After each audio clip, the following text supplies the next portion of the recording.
Hello, everyone. Good to see you all. You ready to begin? Great. Great. In this class, we've been looking at the behavior of people, and especially looking at how their behavior is affected by the place they live in. I'd like to continue this in today's lecture. Today, I'd like to talk about a study that was done to measure the pace of life. The study compares different cities around the world and asks the question, how and why do different places in the world have different paces of life?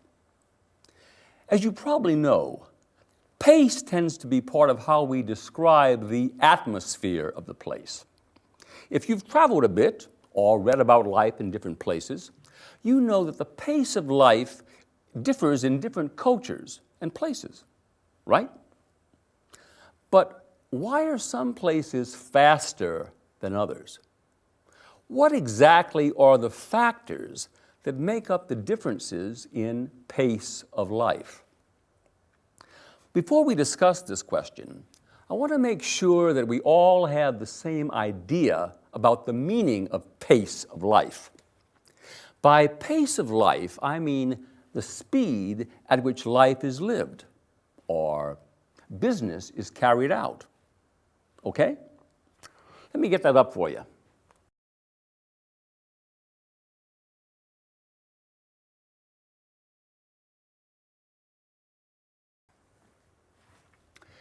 So what specific characteristics of places and cultures make them slow or fast?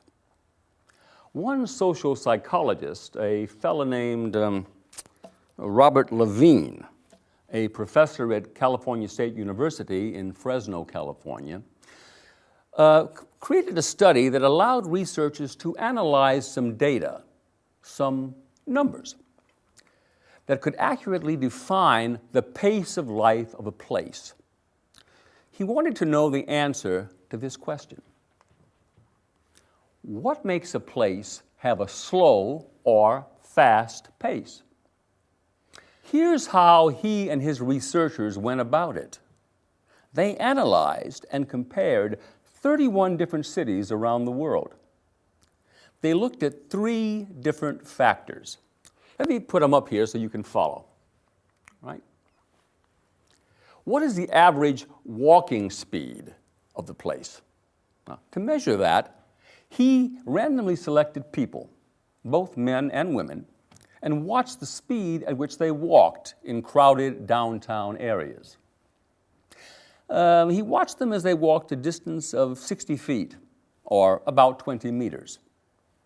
Second, he looked at speed in the workplace. Now, he did this in an interesting way. He went to post offices all around the world. Yes, that's right, post offices. And he measured how long it took a postal clerk to sell someone a stamp. They measured the time that passed between when a clerk received money and the customer received the stamp. They looked at how much time that took. Okay? Are you with me so far? Yeah? Okay. Now, the third thing he looked at was how interested a place was in keeping accurate time on clocks. So, the researchers went to 15 randomly chosen banks and looked at their clocks. Then they compared the time on these clocks to the time reported by the phone company. You know what I mean. When you call the phone company to learn the time of day from a recorded voice, that time is considered to be very accurate. So, the researchers looked at these factors during the workday in 31 different cities around the world to get a specific idea of pace. By looking at these factors, the researchers came up with a rating of overall pace of life, the overall sense of time urgency. Let's look at a few highlights from this survey. The survey, by the way, was conducted in the late 1990s, so there may be some changes from what we would find in the same countries today. Okay, in the fastest category, Switzerland is in first place with high ranking in all 3 areas. Their clock accuracy ranked first. Then comes Ireland and Germany, and Japan came in fourth. Really, these top 4 countries were all very similar. Let's look now at places where life is slow. The slowest countries were all non-industrialized countries, meaning there is not much industry, not many factories producing products. You can see here that they are from the Middle East, Syria, Asia, Indonesia, and Latin America, El Salvador, Brazil, and finally Mexico. So, what are the common factors in the countries at the top and those at the bottom of the list?